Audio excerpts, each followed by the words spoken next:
सो hey everyone, geography cover करेंगे हम। ये पार्ट 1 है, 3 पार्ट और आएंगे।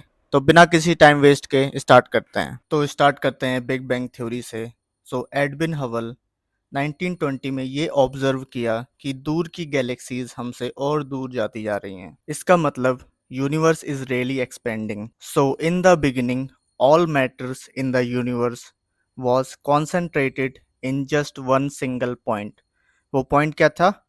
अ टाइनी बॉल या सिंगुलर एटम। इसका वॉल्यूम अनइमेजिनरी स्मॉल, इनफाइनाइट टेम्परेचर और इनफाइनाइट डेंसिटी। फिर एक दिन हुआ एक मैसिव एक्सप्लोजन जिसे हम कहते हैं द बिग बैंग। ये कोई नॉर्मल ब्लास्ट नहीं था, ये था एक वायलेंट रिलीज ऑफ एनर्जी जिसमें यूनिवर्स ने एक्सपेंड करना शुरू किया। साइंटिस्ट ये मानते हैं कि ये तकरीबन 13.7 बिलियन ईयर्स एगो हुआ होगा। तो सवाल ये आता है कि बिग बैंग के बाद क्या हुआ? तो फर्स्ट फ्यू सेकंड्स में सब एटॉमिक पार्टिकल बन गए।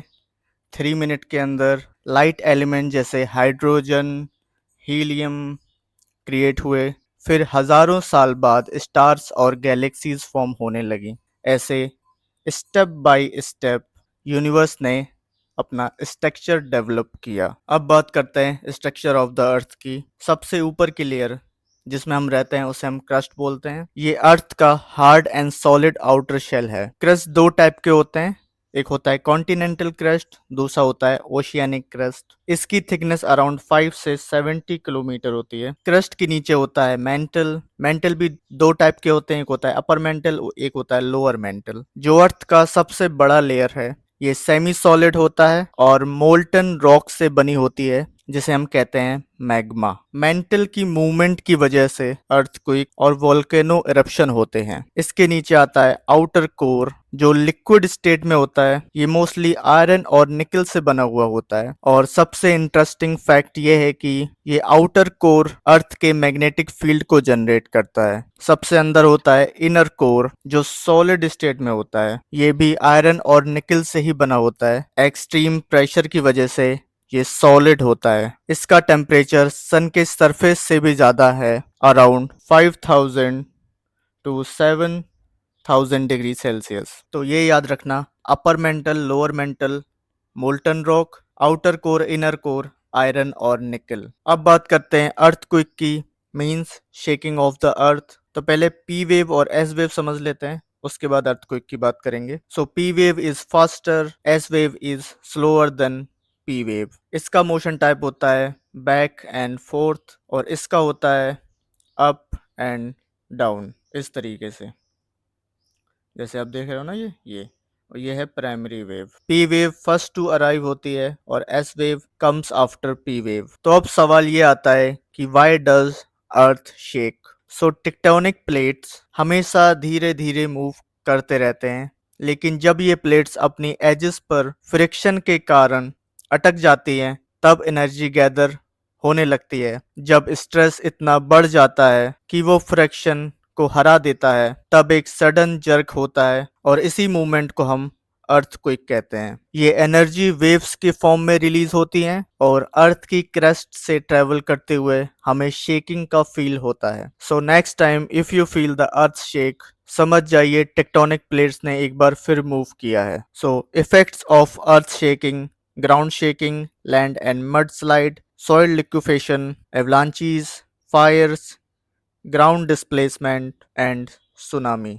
ये सारे इफेक्ट होते हैं एक अर्थक्वेक आने के। अब बात करते हैं वॉल्केनोज की। शील्ड वॉल्केनो, ये वॉल्केनो काफी ब्रॉड और फ्लैट होते हैं, जैसे एक बड़े शील्ड की शेप में हो, कुछ इस तरह। लावा यहाँ से क्वाइटली फ्लो करता है लाइक अ फाउंटेन। तो इसका इरप्शन नॉन एक्सप्लोसिव होता है और ये दुनिया के सबसे लार्जेस्ट वॉल्केनो में से एक होते हैं, अ शील्ड टाइप स्ट्रक्चर। इसके बाद कंपोजिट वॉल्केनोज, ये सबसे डेंजरस और पावरफुल वॉल्केनोज में से एक होते हैं। इनका इरप्शन एक्सप्लोसिव भी हो सकता है और काम भी हो सकता है। This is the magma chamber, high velocity lava, gas cloud, lava flows turns into thin crust. Composite volcano का एग्जाम्पल है माउंट फूजी जो कि जापान में है। Third type of volcano, these are the most explosive of the earth volcano. ये इतने explosive होते हैं, ये इतने डेंजरस होते हैं कि जब ये इरप्ट करते हैं तो ये अपनी सरफेस को ही कोलैप्स कर देते हैं।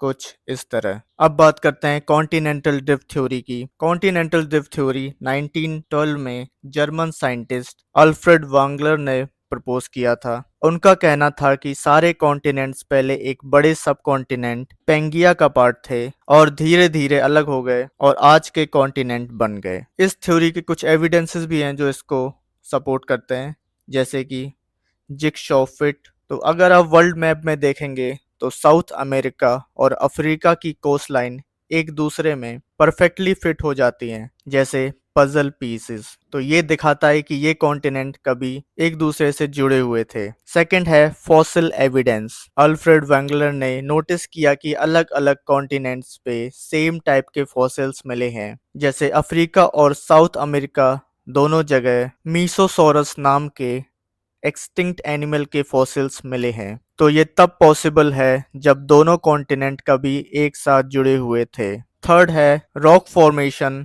और माउंटेन चेन्स। कुछ कॉन्टिनेंट्स पर सिमिलर रॉक्स और माउंटेन रेंज मिले हैं। तो ये कुछ एविडेंसेस हैं जो इस थ्योरी को सपोर्ट करते हैं। फिर आई main theory, plate tectonic theory. ये थ्योरी कहती है कि अर्थ का आउटर शेल यानी लिथोस्फीयर छोटी छोटी प्लेट्स में डिवाइडेड है और ये प्लेट्स कंटिन्यूसली मूव कर रही हैं over a soft layer called asthenosphere. इन प्लेट्स की मूवमेंट की वजह से अर्थक्वेक, वॉल्केनो, माउंटेन बिल्डिंग और ओसेनिक ट्रेंच फॉर्मेशन होते हैं। So plate tectonics are 7 major plates are Eurasian plates, African plate, Indo Australian plate, Pacific plate, North American plate, South American plate and Atlantic plate. इनको आप इन maps में भी देख सकते हैं। अब बात करते हैं टाइप्स ऑफ प्लेट बाउंड्रीज की। डाइवर्जेंट बाउंड्री, कन्वर्जन बाउंड्री और फ्रैक्चर और ट्रांसफॉर्म बाउंड्री। अब बात करते हैं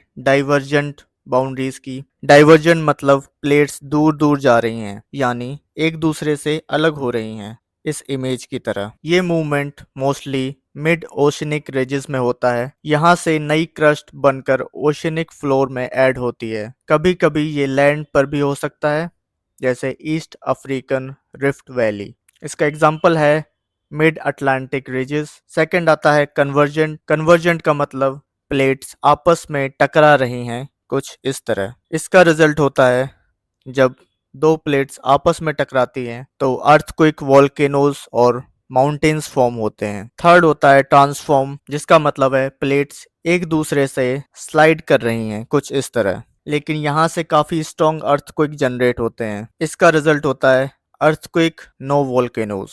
अब बात करते हैं टाइप्स ऑफ रॉक्स की, जो कि होते हैं इग्नियस रॉक, सेडिमेंट्री रॉक्स और मेटामॉर्फिक रॉक्स। तो इग्नियस रॉक्स से स्टार्ट करते हैं। ये रॉक्स मोल्टन लावा या मैग्मा के ठंडा होने पर बनती हैं।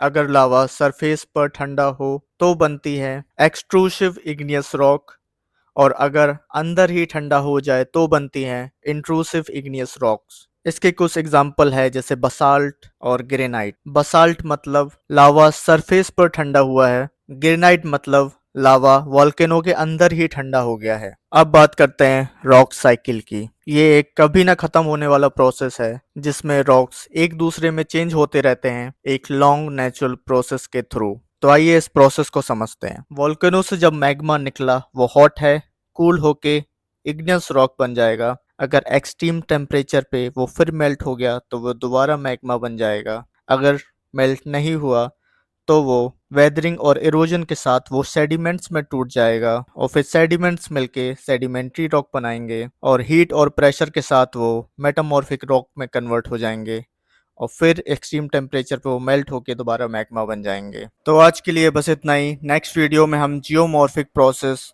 कवर करेंगे। अगर आपने ये वीडियो यहाँ तक देख लिया तो आई एम श्योर आपको पसंद जरूर आया होगा। मिलते हैं पार्ट 2 में, तब तक के लिए गुड बाय।